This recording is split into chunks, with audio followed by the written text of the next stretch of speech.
Yo guys, Burke Round here coming at a YouTube video, and today what we got is sets. It's an idea on sets, what they could do with sets to try to make it better. Because kind of the point of Ultimate Team, yes, is to build your Ultimate Team, which I did a video yesterday on things that we could do to help people build their Ultimate Team and not the meta Ultimate Team.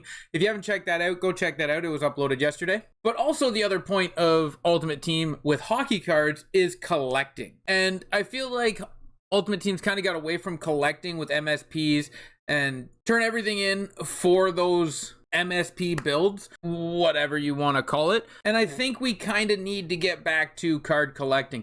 And I've got a couple of ideas on how we could go about doing such a thing and a direction that EA could go.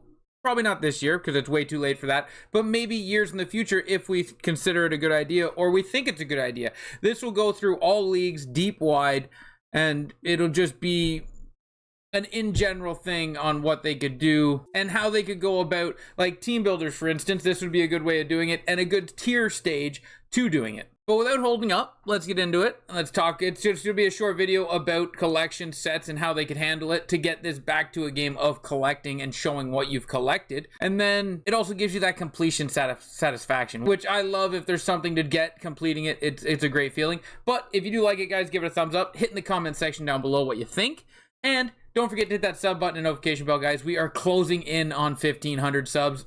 We are so close. It has been amazing, and I would really like to get there before NHL 24. That is a good goal of mine, and I hope we can. So if you haven't subbed, you do like it, guys, hit that sub button. It means a lot to me. But let's get into it and see what we got.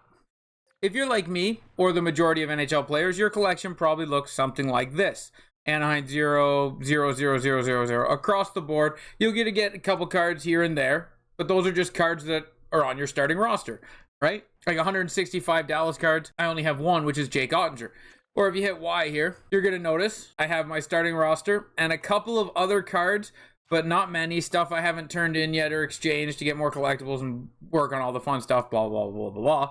But that is essentially what everyone's collection looks like. It's just their starting roster and a bunch of pack fodder that has no purpose. Now, what I was thinking of, so if you go all the way over here, to Team Builders, you see how you built Team Builders this year, and it is a good way of doing it. It wasn't terrible. It was very grindy and very meaningless, I guess you could call it, because it was just simply turn in Arizona Coyote players, right?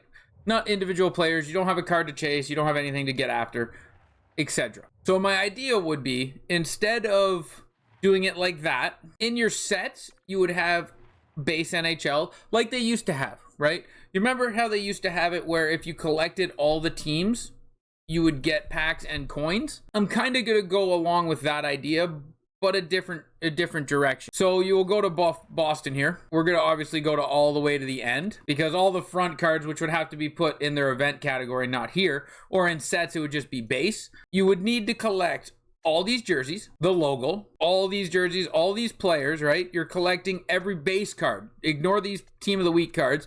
You're collecting all the base cards. Now, when you collect all the base, all the jerseys, and the logo, you turn that in. And what you get in return is the Boston Team Builder collectible, a unique Boston home and away jersey that shows people on the ice you have completed the Boston Bruins team. And then if you're a Boston fan, that shows people like, hey, the only way to get this jersey is by completing the set. I did that. So there's your check mark, right? You can also get the check mark, and the cards disappear because we don't want the market being completely drained by all these cards staying available. Or if they're non-tradable, then people turn them into MSP collectibles and they build from there. We don't want that because that just drains the market down to zero and nothing will be worth anything because people keep breezing cards. But you'll get a check mark saying you've completed that set. You've got the unique jerseys, and you get an NHL Boston collectible. Now, why that's going to be important is because when released over the course of the year, you can use that one collectible into a set for a 99 overall NHL team builder. Okay, so there's 32 teams. They can put 16 NHL collectibles into each 99 team builder. So you can get two 99 team builders. And if you do all 32 teams throughout the course of the year, you get those when they drop them, whenever, back in like March or May or whenever they drop the 99 team builders. Now, I know you're like, hey, what about the 89s? What about this? What about that? That's perfect. Good thought. Now, what my thought was on that is we could drop down to the OHL, right? WHL, QMJHL, OHL. And you collect these cards, right? So I'd go into the Calgary Hitmen. Ignore the primetime card, but you collect all these silvers. You collect all these cards here, the jerseys, the logo, and that gets you a collectible and maybe a unique player from, because you don't want the jersey. Let's say a collectible and a unique player from the Calgary Hitman's alumni. And then you take that collectible with the other 22 WHL teams. You would take, let's say, 11 of those collectibles to get yourself an 80, what were the team builders, 89? So we'll say 89. You take 11 of these collectibles to get yourself 189, and it would be an elite alumni player from the WHL. They could be in the NHL now. They could be a historical player. They could be whoever. WHL, there would be 2 team builders from the WHL, 89 overall. Same with the Q and same with the O. So at the release of the game, that gives you 6 89 overall team builders that you would have to build every card in those completely to get. So for OHL, let's say OHL, it could be Eric Lindros. You get an 89 overall Eric Lindros card for building it. And you could get an 84 overall Bobby Orr, just the Oshawa Generals Bobby Orr, 84 overall for completing the set. And then when people know they see that card, they're like, hey, this guy completed the set. Good for him. And you get a check in there. The cards are gone. But that could be 6 team builders for the CHL, 89 overall. And that's how you get them and build them up. And then maybe a month from now, 2 months from now, late November, early December, they do another 6 or 4. They could do 4, right? Let's say 4. Champion League, Hockey League, Ice League, Dell League, or whatever, or all of them. They could do all of them if they wanted. Maybe leave Liga and SHL out. They could do all these where they all get 1 or 2 team builders at 93 overall if you complete their teams, jerseys, players, everything.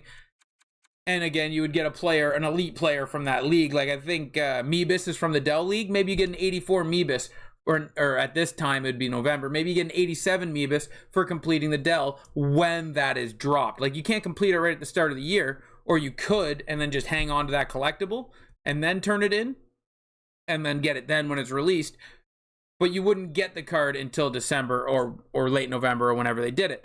And then to get them to a 95, because now we've gone, or 96, we've gone 89, 93, let's say 95, 96, you would do Liga, SHL, ECHL, and AHL. And that would be players you would turn in. So then you'd be chasing individual players, individual jerseys. You'd be building sets. You'd be doing an enjoyable thing throughout the game. And throughout your year, it'd give you something to chase all year long. And that's how you'd get these up to a 96, we'll say. And then you could take female, male, international teams and the NHL, and those could be your 4 99s. 2 NHL 99s, a female 99 from international, and a male international 99 team builder. And all you have to do is build them, right? So you'd go into the female set and you'd take all these teams, which is 9. So if you built all 9 female teams with their base cards, their jerseys, their logos, then you get the one collectible you need for the international female 99 overall team builder when they dropped it in May. Now, this would keep the prices of those cards up, right? So you would go into the NHL, you'd see a Pasternak, you'd be like, hey, I know you need that Pasternak. I'm not just going to throw them on the market for 4K. There's none out there. I'm leaving it up there at 7K. And if somebody wants to build this set, they're paying the premium, right? And that would be like that all year long because you would constantly be looking for snipes, which adds value to the market for snipes. And then you'd be also like, hey, there's none up. I'm not just throwing it up for cheap just in case somebody's trying to build this. It's going up for a half decent coin, and it keeps value on those cards. And it gives you individual cards to chase all year. Or if you rip a pack, you're not just breezing through the pack and going, oh, I got all these 80s. You're looking through the pack going, oh man, I still need 84 pasta. I still need 84. Oh, there's 84 pasta. I got the card I needed. Yes, let's go into the set. I'm one more closer. It brings excitement into packs more than just like, hey, I got 2080 overalls. Let's go get a collectible.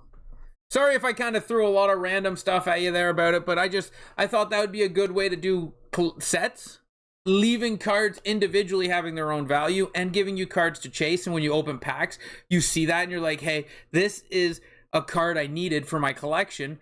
I'm going to go put it in there. And then not only do you get the collectible to build the team builder, you also get a collectible that you can put on the ice like a player, a jersey, a logo, whatever. You get something unique you can put on the ice that lets people know you did that set. So say, for instance, the Boston Bruins. Maybe if you complete the Boston Bruins instead of a jersey, they give you a big bear as your logo. So when you load up onto the game and people see the bear as your logo and not the Boston Bruins logo, they're like, hey, this guy completed the set. Just an idea, guys. Food for thought kind of thing. I hope you did enjoy it. I hope you agree with the idea, because I feel like this would give a lot of value and a lot of fun to building sets in this game, getting it back to where the original idea came from, where it used to be. But I hope you did enjoy it. Till next time, guys. Ciao, ciao.